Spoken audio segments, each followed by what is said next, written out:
नमस्कार। दूरदर्शन में आपका स्वागत है। मैं हूं आपका दोस्त सचिन भारती और आप देख रहे हैं कार्यक्रम पढ़ते कदम। और आज हमारी चर्चा का विषय है नए भारत का नया लेबर कोड।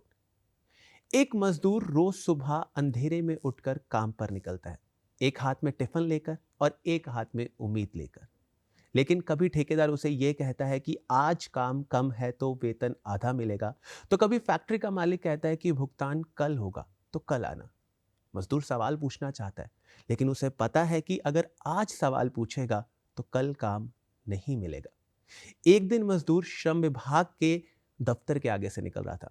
वह उसने जागरूकता अभियान में सुना कि मजदूरों के भी कुछ हक हैं, चाहे वो सुनियोजित वक्त हो या सुनियोजित वेतन हो, सामाजिक अधिकार हो या फिर अनधिकारिक मजदूरों के कानून द्वारा सुरक्षा हो। ये सब सुनकर मजदूर का जीवन एक दिन में तो नहीं बदला, लेकिन इतना समझ आ गया कि सवाल पूछना उसका हक है। जी हाँ, जब मेहनत के साथ कानून जुड़ जाता है तो देश अपने आप तरक्की की राह पर चल पड़ता है। आज हमारे चर्चा के विषय पर स्टूडियो में राब्ता कायम किया है assistant labour commissioner central Chandigarh से अनुष्का जी ने। अनुष्का जी, स्टूडियो में स्वागत है। Thank you so much. Anushka ji, नए लेबर लॉस, नया भारत, सबसे पहले इन लेबर लॉस के बारे में बताइए। देखिए, हमारे देश में आज़ादी के पहले से ही काफ़ी श्रमिकों के लिए कानून मौजूद थे। जी। इन सभी कानूनों ने हमेशा से ही ये कोशिश की है कि श्रमिकों के हित में काम किया जाए, श्रमिकों के जितने भी हक हैं वो उन्हें मिलें। जैसे कि हमारे पेमेंट ऑफ वेजेस एक्ट है, वो आज़ादी के पहले का कानून है, 1936 का कानून है। जी। उसी के बाद हमारा एक इंडस्ट्रियल डिस्प्यूट्स एक्ट है जो कि 1947 का कानून है। जी। बाद में हमारे पास पेमेंट ऑफ ग्रेच्युटी एक्ट जैसे सोशल सिक्योरिटी के कानून भी आए जो कि 1972 का है। जी। इन सभी कानूनों ने वर्कर्स के हक के लिए काम तो किया, वर्कर्स के हकों को दुरुस्त तो किया, लेकिन समय के साथ हमें ये समझ में आया कि इन सभी कानूनों के होने की वजह से कुछ समस्याएं भी हैं। जैसे हम लॉ में कहते हैं multiplicity of statutes and multiplicity of definitions. सबसे बड़ी समस्या ये उभर के आ रही थी कि हमारे सभी कानूनों में वर्कर की परिभाषा अलग अलग थी जी। और सभी कानूनों में अप्रोप्रिएट गवर्नमेंट की भी परिभाषा काफ़ी अलग थी। अप्रोप्रिएट गवर्नमेंट का मतलब ये है कि किसी कानून के इम्प्लीमेंटेशन के लिए कौन सी सरकार कदम उठा सकती है, केंद्र सरकार या राज्य सरकार। तो ग्रेच्युटी एक्ट जैसे कि एक श्रम कानून है, वहाँ पे कुछ अलग परिभाषा थी अप्रोप्रिएट गवर्नमेंट की, और इंडस्ट्रियल डिस्प्यूट एक्ट में कुछ अलग ही परिभाषा थी। तो इसके लिए सरकार ने समय के साथ ये समझा कि जितनी ज़्यादा परिभाषाएं हैं, जितने ज़्यादा प्रावधान हैं, उतना ज़्यादा कन्फ्यूजन रहता है। जी, बिल्कुल। तो उसके लिए हमारे सरकार ने काफ़ी पहले से ही श्रम code that is labour codes के इम्प्लीमेंटेशन के लिए काम शुरू किया। इसके लिए कमेटी बिठाई गई। बहुत ही लर्नेड मेंबर्स उन कमिटीज़ के हिस्सा रहे हैं जिन्होंने अपने सर्विस में काफ़ी साल, काफ़ी दशक दिए हैं श्रमिकों के हित के लिए। उन लोगों ने नए श्रम कानूनों को ड्राफ्ट किया और इन श्रम कानूनों को इम्प्लीमेंट किया गया। ये श्रम कानून 2019 से लेकर 2020 तक संसद द्वारा पारित कर दिए गए थे, लेकिन इनका इम्प्लीमेंटेशन अभी हुआ है 21 नवंबर 2025 को। तो पहले हमारे कुछ 29 श्रम कानून हुआ करते थे, 29 लेबर लॉज, एंड अब इन 29 लेबर लॉज को 4 लेबर कोड में ले लिया गया है। काफ़ी सारे ऐसे प्रोविजंस थे जो अब बहुत पुराने हो चुके थे, ऑब्सोलीट हो चुके थे, उन्हें हटाया भी गया है और कुछ नए श्रम कानून, श्रम प्रावधानों को लागू भी किया गया है। इसका कारण ये है कि अब नए दौर में काफ़ी चीज़ें नए तरीके से करनी है। जी, बिल्कुल। पहले हमारे पास इलेक्ट्रॉनिक मोड नहीं हुआ करता था काम करने के लिए जब ये श्रम कानून बने थे इनिशियली, लेकिन अब हमारे सारे काम ऑलमोस्ट इलेक्ट्रॉनिकली ही होते हैं। अगर किसी श्रमिक को कोई कंप्लेंट फाइल करनी है, उसके लिए भी पोर्टल मौजूद है। अगर किसी ठेकेदार को लाइसेंस लेना है, उसके लिए भी पोर्टल मौजूद है। इनफैक्ट अब सरकार इस ओर भी अग्रसर है कि धीरे धीरे जो हमारे कोर्ट की सिस्टम है वो भी ई कोर्ट की तरफ तब्दील हो जाए। तो हमारे अब 4 नए श्रमिकों के लिए कोड्स आए हैं, जिसमें से है कोड ऑन वेजेस, जी। जो कि 2019 का है, और जी। बाकी तीनों ही कोड्स 2020 के हैं, जी। जिसमें से है occupational safety and health code, जी। Social security code and industrial relations code. जी। इन 4 कोडों ने अब 29 लेबर लॉज को अपने अंदर सबस्यूम कर लिया है। सबसे अच्छी बात ये है कि मुझे लगा कि इन कानूनों की जो सबसे खूबसूरत बात, जैसे आपने बताई कि जो वेगसिटी है, जितना खुला हुआ कानून था उसे समेट के एक जगह कर दिया। बिल्कुल, बिल्कुल। और अगर इन्हीं कानूनों की बात करें तो इन कानूनों को पार करने का उद्देश्य क्या है सरकार का? क्या वो उद्देश्य है जिसे लगता है कि इन कानूनों के द्वारा हम उसे अचीव कर लेंगे? देखिए, अगर मैं बहुत ही सरल शब्दों में 4 शब्दों में बताऊं कि हमारी सरकार का उद्देश्य क्या था इन जी। श्रम कानूनों को लागू करने के लिए, इन श्रम कोड्स को लागू करने के लिए, तो सबसे बड़ा उद्देश्य था सिंप्लीफिकेशन, दूसरा उद्देश्य था डिजिटलाइजेशन, जी। तीसरा उद्देश्य था यूनिवर्सलाइजेशन, और चौथा उद्देश्य था रैशनलाइजेशन। जी। सिंप्लीफिकेशन का मतलब ये होता है कि जो श्रम कानून हुआ करते थे काफ़ी कॉम्प्लिकेटेड माने जाते थे नियोक्ताओं द्वारा। बहुत बार ऐसा भी हुआ है कि श्रमिकों ने भी इन कानूनों को काफ़ी कॉम्प्लिकेटेड माना है, जी। क्योंकि एक नियोक्ता को हर कानून के अंदर काफ़ी रजिस्टर्स मेंटेन करने होते थे, काफ़ी फॉर्म्स थे जो लेबर डिपार्टमेंट के साथ फाइल करनी पड़ती थी, जी। एनुअली फाइल करनी पड़ती थी, 6 मंथली फाइल करनी पड़ती थी। लेकिन धीरे धीरे ऐसा रियलाइज़ हुआ कि ये इन फॉर्म्स में बहुत ज़्यादा ड्यूप्लिसिटी है, यानी कि एक ही फॉर्म, एक ही तरह का फॉर्म काफ़ी श्रम कानूनों में फाइल करनी पड़ रही है। तो सबसे पहला उद्देश्य था सिंप्लीफिकेशन ऑफ लॉज। लॉज ऐसे हो जाएं कि इतने सिंपल रहें कि एक मजदूर जो कि उतना पढ़ा लिखा नहीं भी है, उसे भी अगर हिंदी में समझाई जाए या उसकी वर्नाक्युलर लैंग्वेज में समझाई जाए तो वो बहुत आराम से इन श्रम कानूनों को समझ ले। जी। दूसरा उद्देश्य रहा है डिजिटलाइजेशन। डिजिटलाइजेशन का उद्देश्य जो सरकार का रहा है वो करप्शन को भी कर्ब करता है, जी। वो ट्रांसपेरेंसी को बढ़ाता है, इंटेग्रिटी एंड अकाउंटेबिलिटी जो है लॉ लेबर के अफसरों की, उसे भी इंश्योर करता है। जैसे कि पहले हमारे जो केसेस हुआ करते थे, लेबर के केसेस हुआ करते थे, वो ऑफलाइन फाइल हुआ करते थे। ऑफलाइन यानी कि फिजिकल मोड्स में कंप्लेंट आते थे, तो अकाउंटेबिलिटी सेट करना थोड़ा मुश्किल हुआ करता था कि कितने दिनों में इन केसेस का निपटारा किया जा रहा है, कितने दिनों में वर्कर्स को रिलीफ दिया जा रहा है। लेकिन अब क्या है कि हमारा पोर्टल है, केंद्र सरकार का पोर्टल है, ministry of labour and employment का इनिशिएटिव है जी। समाधान पोर्टल, और समाधान पोर्टल पे वर्कर अपना डिस्प्यूट रेस करता है और अपने कोई भी क्लेम है अगर उसकी तो वो उसे रेस करता है जी। और सरकार इस चीज़ का मुआयना करती है कि कितने दिनों में उस क्लेम का निपटारा हो रहा है। तो डिजिटलाइजेशन की तरफ सरकार का एक बहुत बड़ा कदम है। जी। पहले जो ठेकेदार हुआ करते थे वो अपने लाइसेंस वगैरह ऑफलाइन लिया करते थे, फिजिकल फॉर्म में अपने एप्लीकेशंस को सबमिट किया करते थे। ट्रैकिंग नहीं हो पाती थी कि कितने दिनों में उन एप्लीकेशंस का निपटारा हो रहा है, उन्हें प्रोसेस किया जा रहा है, उन्हें अप्रूव किया जा रहा है, क्या ऑब्जेक्शंस लग रहे हैं उन एप्लीकेशंस में। लेकिन अब क्या है कि सरकार की तरफ से एक पोर्टल है, श्रम सुविधा पोर्टल, जिसके थ्रू वो केंद्र सरकार के जितने भी ठेकेदार हैं जिन्हें केंद्र सरकार से कॉन्ट्रैक्ट लेबर के लिए लाइसेंस लेना है, वो केंद्र सरकार से लाइसेंस लेते हैं। उन सभी लाइसेंस की प्रोसेसिंग हम 7 दिन के अंदर अंदर करते हैं, और अगर हम कोई ऑब्जेक्शन लगाते हैं तो उसकी भी स्ट्रिक्ट मॉनिटरिंग है कि क्या ऑब्जेक्शंस लग रहे हैं। तो इस तरह से डिजिटलाइजेशन की ओर बहुत बड़ा कदम है ये। इससे अकाउंटेबिलिटी काफ़ी हद तक सेट होती है, अफसरों की भी सेट होती है, नियोक्ताओं की भी सेट होती है, और इससे ये इंश्योर होता है कि वर्कर्स के जो भी ग्रीवांसेस हैं उनका निपटारा जल्द से जल्द हो सके। तो सबसे बड़ा उद्देश्य तो मुझे लगता है अकाउंटेबिलिटी जो है वो इस लॉज ने तय कर दी है। बिल्कुल जी। तो एक अकाउंटेबिलिटी तो चलो अच्छी बात है, लेकिन और विशेषताएं इन कानूनों की क्या है? यूनिवर्सलाइजेशन ऑफ सोशल सिक्योरिटी है।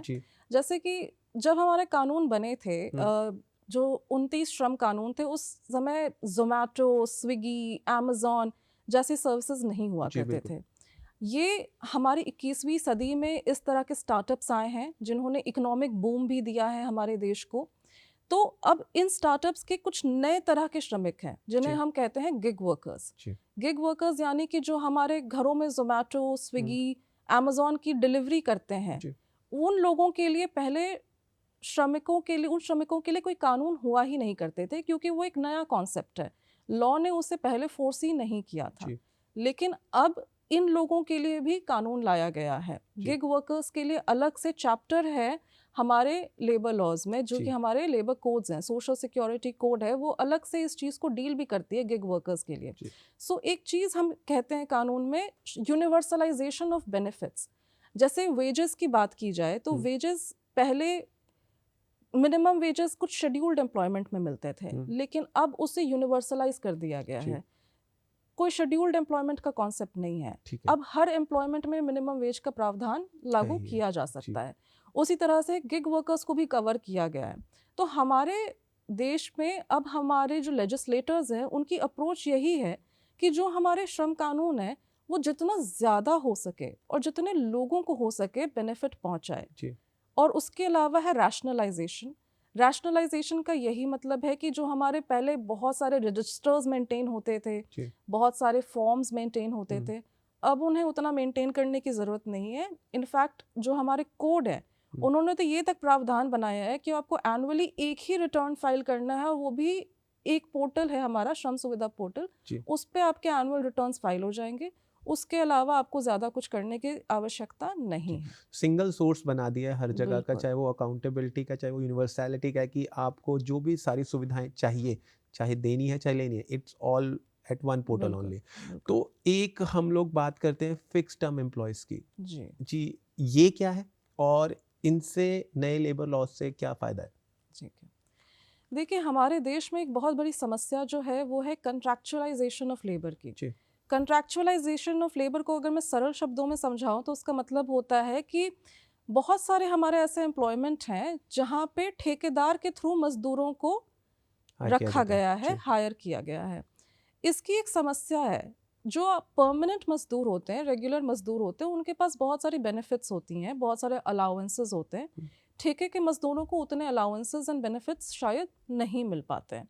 तो हमारी हमेशा से एक अप्रोच रही है कि कंट्रैक्चुअलाइजेशन ऑफ लेबर जो है, यानी कि ठेके के थ्रू मजदूरों को हायर करने की जो प्रक्रिया है उसे ख़त्म की जाए, उसे रेगुलेट की जाए और जितना हो सके उसे कंट्रोल किया जाए।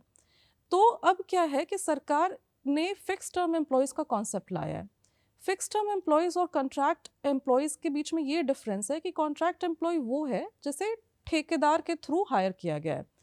अब हमारे नियोक्ता जो है, जिसे हम मुख्य नियोक्ता कहते हैं, प्रिंसिपल एम्प्लॉयर कहते हैं, उनके पास ये प्रावधान है कि वो चाहे तो वो खुद ही एम्प्लॉयज़ को हायर करे, लेकिन एक फिक्स टर्म के लिए।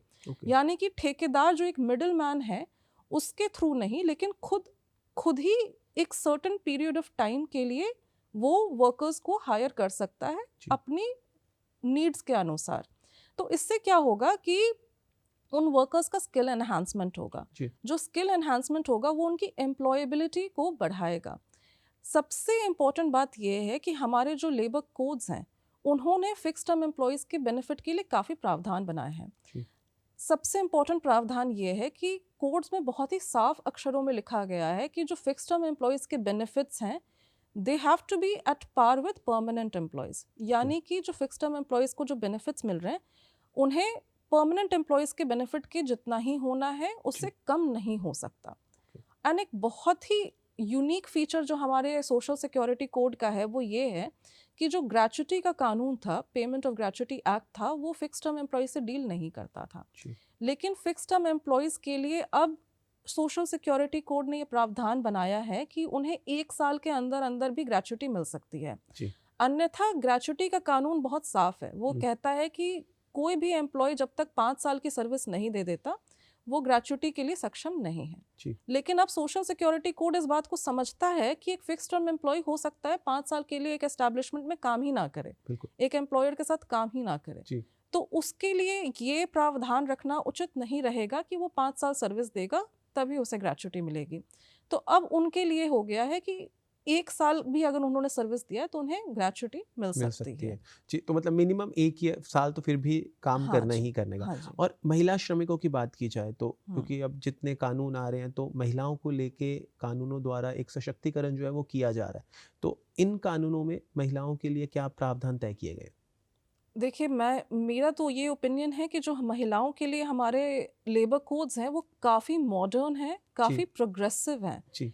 पहले हमारा ये मानना था कि महिलाएं रात को काम नहीं करती, जी बिल्कुल। नहीं करना भी नहीं चाहिए। हम्म, हमने अपने एम्प्लॉयर्स पे रोक भी लगा रखा था कानूनों के थ्रू कि हम्म, महिलाओं से रात को काम ना ना लिया किया जाए। जाए, बिल्कुल। लेकिन हमने ओवर टाइम ये चीज़ ऑब्जर्व की है कि हमारे काफ़ी ऐसे नियोक्ता हैं, एम्प्लॉयर्स हैं, जो महिलाओं को काफ़ी बेनिफिट्स देने को तैयार हैं।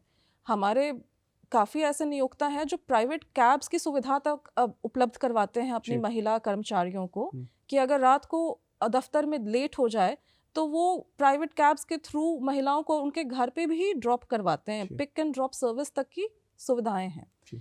तो अब क्या है कि हमारे जो नए कोड्स हैं उन्होंने ये बात की है कि कोई प्रोहिबिशन नहीं है। हम्म, अगर महिला चाहे और महिला इस चीज़ के लिए अपनी कंसेंट दे हम्म, तो महिलाओं को रात का जो समय है उसमें भी काम करने की अनुमति है। जी। कानून इस चीज़ से कोई मनाही नहीं करता, इस चीज़ को प्रोहिबिट नहीं करता। पहले जो हमारा फैक्ट्रीज एक्ट हुआ करता था वो इस चीज़ को प्रोहिबिट करता था, लेकिन अब इस चीज़ को हटाया गया है। अब अगर महिला अपनी सहमति जताती है तो उससे आप रात को काम ले सकते हैं। जी। दूसरी बात यह है कि हमारे पास मैटरनिटी बेनिफिट के जो प्रावधान हैं हमारे कोड्स में, उन्होंने महिलाओं के सशक्तिकरण के लिए काफ़ी काम किया है। जी। 26 हफ्तों तक मैटरनिटी बेनिफिट के प्रावधान हैं। हम्म, अगर औरत अडॉप्ट करती है तो भी उसे मैटरनिटी बेनिफिट मिलता है। इनफैक्ट जब वो मैटरनिटी बेनिफिट पे है उसे नौकरी से निकाला नहीं जा सकता जी। और उसके टर्म्स ऑफ एम्प्लॉयमेंट को भी एडवर्स नहीं किया जा सकता। तो हमारे श्रम कानून पहले भी महिलाओं के सशक्तिकरण के लिए काफ़ी काम करते थे। जी। अब तो इक्वल रेम्यूनरेशन एक्ट है, हम्म, उसे कोड ऑफ वेजेस में ले लिया गया है जी। और वो औरतों और मर्दों के समान वेतन की बात करता है।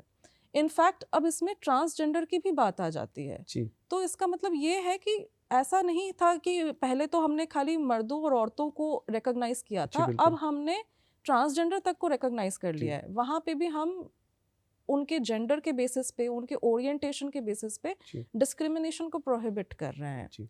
तो ये तो है हमारे महिलाओं के सशक्तिकरण के जी। लिए काफ़ी तो कदम आर्टिकल है। 15 और आर्टिकल 16 की जो प्रोटेक्शन है वो नए लेबर्स लॉ ने स्पेसिफिकली ध्यान रखी हैं बिल्कुल कि बिल्कुल जेंडर के ऊपर बेसिस पे किसी भी तरह की जो डिस्क्रिमिनेशन है वो जी टोटली अवॉइड कर दी जाए। बिल्कुल तो एब्सोल्युटली। महिलाओं के सशक्तिकरण के साथ जो आज का यूथ है स्पेसिफिकली, जब हमारे देश में एम्प्लॉयमेंट को लेके काफ़ी ज़्यादा लड़ाई चल रही है, तो नए लेबर लॉज यूथ के लिए क्या प्रोविजंस लेके आते हैं या उनको कैसे एम्पावर करते हैं? देखिए जो हमारा यूथ है उसके लिए सबसे इम्पोर्टेंट आई थिंक जो हमारा प्रावधान है वो है एम्प्लॉयमेंट कार्ड्स, अपॉइंटमेंट लेटर्स को लेके। जी। जैसे हमने अपने रोज़मर्रा की जो हम सेवा देते हैं हमारे सिटीजन्स को, उसमें हमने देखा है कि बहुत सारे तो हमारे ऐसे श्रमिक हैं जिनकी सबसे बड़ी समस्या है कि उन्हें अपॉइंटमेंट लेटर कभी इशू ही नहीं किया जी गया। बिल्कुल। जब अपॉइंटमेंट लेटर इशू नहीं किया गया तो इस तय ही नहीं हो पाता कि उनकी डेट ऑफ ज्वाइनिंग क्या थी, डेट ऑफ अपॉइंटमेंट क्या थी, जो कि एक बहुत ही इम्पॉर्टेंट पैरामीटर है उनके काफ़ी सारे बेनिफिट्स को तय करने के लिए। तो अब सबसे पहले तो हमारे लेबर कोड्स ने अपॉइंटमेंट लेटर्स को मैंडेटरी कर दिया है कि जी। अपॉइंटमेंट लेटर्स तो आपको इशू करना ही है। करना। दूसरा जो सबसे बड़ा प्रावधान है वो है हमारा नेशनल फ्लोर वेज और यूनिवर्सल मिनिमम वेज का। जी। जैसा कि मैंने पहले भी बताया, शेड्यूल्ड एम्प्लॉयमेंट के लिए मिनिमम वेज हुआ करते थे, जी। लेकिन अब उन प्रावधानों को हटाया गया है और उसे यूनिवर्सल कर दिया गया है। इससे क्या होता है कि जो हमारे वर्कर्स हैं, जो हमारा यूथ है, अगर वो स्किल्ड है तो उसके लिए भी एक नेशनल फ्लोर वेज है, अगर वो जी। सेमी स्किल्ड है तो उसके लिए भी एक बेसलाइन वेज का पैरामीटर है। जी। Highly skilled, unskilled, semi skilled, ये कुछ कैटेगरीज है वर्कर्स के। जी। अब क्या है कि इन सभी वर्कर्स की कैटेगरीज के लिए न्यूनतम वेतन जो हम कहते हैं, मिनिमम वेज जो हम कहते हैं, वो तय किया जाएगा। तो इससे कम से कम ये इंश्योर हो रहा है कि जो हमारा यूथ है वो जितना भी हार्डवर्क दे रहा है अपनी नियोक्ता को, जी। कम से कम इतना तो इंश्योर्ड है कि मिनिमम वेजेस जो कि नेशनल फ्लोर वेज से कम नहीं हो सकती है, जी। उतना तो कम से कम उसे मिले ही जी। मिले। और उसके अलावा हमारे पास एनुअल लीव्स की प्रावधान है हमारे लेबर कोड्स में, जैसे कि 180 डेज अगर किसी कैलेंडर ईयर में किसी वर्कर ने काम करा है तो उसके बाद उसे एनुअल लीव्स मिलेंगे। जी। तो ठीक है। ये कुछ हमारे प्रावधान हैं जो जी। हमारे यूथ के लिए काफ़ी आवश्यक भी हैं और काफ़ी उन्हें लाभदायी भी जी, हैं। क्योंकि मुझे लगता है कि जब भी आप काम करते हो सबसे इम्पोर्टेंट चीज़ यही हो जाती है कि एक सिक्योरिटी ऑफ वेजेस मिल जाए, और बिल्कुल दूसरा है कि अगर आप काम करते हो तो कभी ज़रूरत के टाइम पे छुट्टी लेनी हो तो वो बिल्कुल आपके लिए हो अवेलेबल। क्योंकि जो हरासमेंट होती है मुझे लगता है उद्योगों में वो सबसे ज़्यादा यही थी कि वर्कर्स को छुट्टी के लिए काफ़ी ज़्यादा दिक्कत होने लग पड़ती थी। बिल्कुल, आपकी बात बिल्कुल सही है। हम अपने रोज़मर्रा के काम में इन समस्याओं को हर दिन देखते भी हैं जी और इसके लिए काफ़ी हमारे प्रयत्न भी रहा है कि भई प्रयत्न करते हैं कि ये समस्याएँ और आगे ना आएँ। जी तो अब कानूनों ने भी इसके प्रति काफ़ी अपना सशक्तिकरण दिखाया है वर्कर्स का, जी तो ये तो है, जी। बिल्कुल। जब भी कोई नया कानून आता है तो कुछ एक चैलेंजेस ज़रूर होते हैं। तो अब कुछ एक उद्योग वालों को ये भी लगता है कि नए कानूनों के साथ जो अनुपालन है वो करना थोड़ा-सा मुश्किल है। तो क्या ये कानून ईज़ ऑफ डूइंग बिज़नेस को साथ लेके चलते हैं या नहीं? ईज़ ऑफ डूइंग बिज़नेस एक ऑब्जेक्टिव रहा है जी। लेबर कोड्स को लाने का। जी। इनफैक्ट जो हमारी नियोक्ताएं हैं उन्हें जानकर बहुत खुशी होगी कि पहले जो हमारे इंस्पेक्टर करके एक पोजीशन हुआ करती थी, इंस्पेक्टर्स हुआ करते थे जो जाके इंस्पेक्ट करते थे कि लेबर लॉज का अनुपालन हो रहा है या नहीं। जी। उस चीज़ के लिए भी अब कानून ने कह दिया कि वो इंस्पेक्टर ना होकर इंस्पेक्टर कम फैसिलिटेटर रहेगा। जी। यानी कि एक इंस्पेक्टर का कर्तव्य है कि वो जाए और देखे कि लेबर लॉज की अनुपालना हो रही है या नहीं। जी। अगर अनुपालना नहीं हो रही है तो सबसे पहले उसका कर्तव्य है कि वो उसे फैसिलिटेट करे, उस नियोक्ता को उसे बताए कि इसकी अनुपालना कैसे करनी है, जी। उसके बाद ही कोई स्ट्रिक्ट कदम उठाना है। जी। दूसरा है जैसे कि हमारे जो कई पोर्टल हैं, अब क्या है कि ईज़ ऑफ डूइंग बिजनेस को काफ़ी ज़्यादा हमने प्रमोट किया है इस चीज़ के थ्रू कि जैसे ऑल इंडिया लाइसेंस के हमने प्रावधान ले आए। जी। अगर कोई नियोक्ता है, जो कोई ठेकेदार है जो देश भर में कई जगह काम कर रहा है, तो अब हमारे जो लेबर कोड्स हैं वो इसकी प्रावधान बनाते हैं कि आप एक ही लेबर लाइसेंस लीजिए और आप कई जगह काम कर सकते हैं। जी। उसके अलावा एनुअल रिटर्न सिर्फ एक ही फाइल करना है, कई रजिस्टर्स की जगह सिर्फ एक रजिस्टर मेंटेन करना है। जी। तो नियोक्ताओं के लिए तो हमने काफ़ी ऐसे प्रावधान लाए हैं जिससे उन्हें बिजनेस करने में काफ़ी आसानी होगी। जी। तो इसमें तो कोई शक है ही नहीं, काफ़ी दो सारी मत है। चीज़ें हैं जो चैलेंजेस हैं जो मुझे लगता है कि इस कोड के आने से रिमूव हो गए हैं। तो बिल्कुल। एक जो स्ट्रेट पाथवे है वो काफ़ी हद तक तैयार हो गया है। जी, जो गवर्नमेंट इंटरफेरेंस जिसे कहते हैं इन वर्क, वो हमने काफ़ी हद तक कम करने की कोशिश की है। जी। जो जैसे कि सरकारी तंत्र में काफ़ी रिक्वायरमेंट्स हुआ करती जी। थी, जी। काफ़ी कॉम्प्लिकेटेड डेटाज हमेशा प्रोवाइड जी। करते जी। रहने पड़ते थे, वो हम आज भी लेंगे। जी। इसमें कोई रिलैक्सेशन नहीं है, लेकिन उन सभी के फॉर्मेट्स को काफ़ी सिंप्लीफाई कर दिया जी। गया है, उनकी रिक्वायरमेंट को काफ़ी सिंगुलर कर दिया गया जी। है। जो ऐसा न- रेपिटेटिवनेस थी उससे हटा दिया गया। बिल्कुल, रिडंडेंसी को काफ़ी ख़त्म जी। कर जी। दिया गया जी। है। तो ये तो बिल्कुल है, इंस्पेक्शन की प्रक्रिया में काफ़ी बदलाव किए गए हैं। उसे इंस्पेक्शन की जगह फैसिलिटेशन प्रोसेस बनाने की तरफ हमारा काफ़ी पुरज़ोर कोशिश रही है। जी। उसके अलावा हमारा एक बहुत इम्पोर्टेंट प्रावधान है decriminalisation of certain labour violations. जी। यानी कि कुछ हमारे ऐसे लेबर वायलेशंस थे जो माइनर वायलेशन भी थे, लेकिन उसके लिए कानून में जेल की सज़ा थी। अब उसमें क्या किया गया है कि डीक्रिमिनलाइजेशन की तरफ बहुत बड़ा कदम उठाया गया है। जी। अब क्या है कि कुछ अगर माइनर वायलेशंस हैं तो उसके लिए कंपाउंडिंग की भी सुविधा है। जी। यानी कि इनिशियली हम उसे कंपाउंड कर देंगे और उसमें जेल के प्रावधान को हटाया गया है। तो ऐसे भी करके हमने नियोक्ताओं के मदद करने की काफ़ी कोशिश की है। जी। काफ़ी सरल बना दिया गया है रास्ता, जो बिल्कुल। है कि जो काफ़ी डर थे, जो मुझे लगता है कि मुझे लगता है कि कोई भी नियोक्ता नहीं चाहेगा कि अगर कुछ गलती हुई है तो उसके लिए कुछ सख्त सज़ा जो है उसे फेस करनी पड़े। बिल्कुल, तो हाँ। अब ये है कि अगर नियोक्ता अपनी पहली गलती को सुधार लेता है, तब तो उसके लिए सज़ा नहीं है, वो कंपाउंड हो जाएगी। जी। अगर नियोक्ता रिपीटेडली गलतियाँ कर रहा है, रिपीटेडली लेबर लॉज के वायलेशन कर रहा है, तभी वहाँ पे स्ट्रिक्ट जी। पनिशमेंट के जी। प्रावधान हैं। एक कानून की सक्सेस में सबसे ज़्यादा महत्वपूर्ण तक वो आम आदमी तक भी पहुँचे। तो आपको क्या लगता है कि सरकार के द्वारा और श्रम विभाग के द्वारा क्या ऐसे इनिशिएटिव्स किए जाते हैं जो आम नागरिक तक भी इन कानूनों की जानकारी पहुँच रही है कि मेरे ये हक हैं, मुझे इन बातों का ध्यान रखना चाहिए? देखिए, जो हमारा श्रम विभाग है, वो हर दिन श्रमिकों के साथ ही कानून कर रहा है, जी। नियोक्ताओं के साथ ही कानून कर रहा है। 21 नवंबर 2025 को ये 4 लेबर कोड्स लागू हुए। उसके बाद से हम सभी ने हमारे जुरिस्डिक्शन में अवेयरनेस कैंपेन्स करवाए हैं, काफ़ी सारे जागरूकता अभियान करवाए हैं। जी। हमने हमारे जो मुख्य नियोक्ता हैं, जो हमारे प्रिंसिपल एम्प्लॉयर्स हैं, उनसे अर्ज किया है, उन्हें रिक्वेस्ट किया है कि वो अपने एस्टैब्लिशमेंट्स में नए लेबर कोड्स को लेके पोस्टर्स लगाएं, अवेयरनेस कैंपेन्स करवाएं और वर्कर्स की मीटिंग बुला के, उनके यूनियन लीडर्स की मीटिंग बुला के उन्हें अवगत कराएं कि इन नए श्रम कोड में कितनी बेनिफिट्स है वर्कर के लिए। तो बेसिक लेवल पे मुझे लग रहा है जो चीज़ें हैं वो श्रम विभाग और सरकार बिल्कुल। दोनों बराबर वे में कर रही हैं। तो श्रम विभाग और सरकार दोनों ये कोशिशें कर रहे हैं कि आप तक इन लेबर लॉज के बारे में जानकारी पहुंचे, लेकिन सरकार के द्वारा किए गए कदम तभी कामयाब है अगर हम भी इनको समझें और इन्हें अपने जीवन में अपनाएं। अनुष्का जी, स्टूडियो में जुड़ने के लिए धन्यवाद। Thank you so much.